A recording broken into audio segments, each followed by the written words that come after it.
જો આ લસણ અને લીલા મરચાંની પેસ્ટ છે એ નાખીને આપણે આ રીતે પિંડારાનું શાક બનાવવાનું કોરું કોરું. પછી છાશ નાખી દઈએ તો કઢી બની જશે. બરાબર, હું બનાવી બતાવું તમને. થોડી કરું બસ.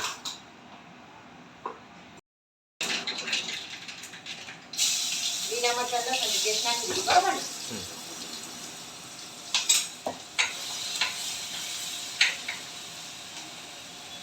આ પિંડારું તમારે દીધું.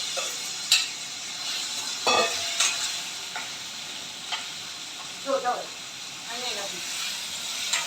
આ શાક બનાવવું હોય તો આ રીતે કોરું કોરું શાક બનાવી શકાય. બરાબર, મસાલો કરી અને આપણે કઢી બનાવી છે તો છાશ નાખીએ. આપણે રોટલી જોડે ચોળીને ખાવી છે ને એટલે.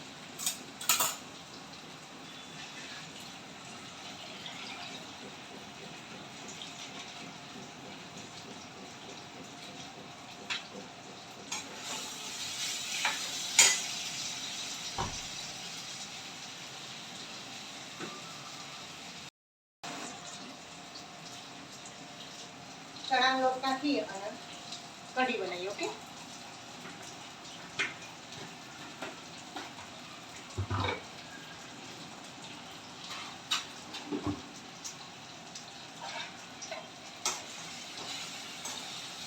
કેવો મસ્ત કલર દેખાય નહીં? ખાવાનું મન થઈ જાય.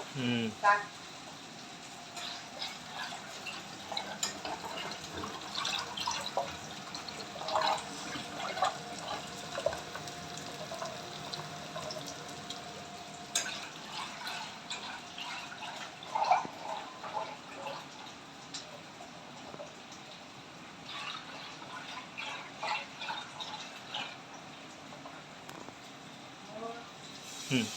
છાશ બધી નાખી દીધી આપણે એમાં. બરાબર, કઢી તૈયાર.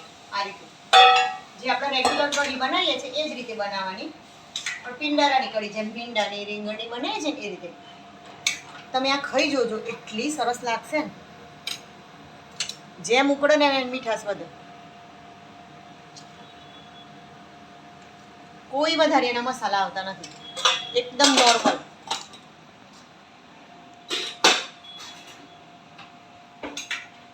તમે તીખું મોળું તમારા સ્વાદ મુજબ કરી શકો. સહેજ પાણી નાખવું છે, બહુ જાડી થઈ જશે.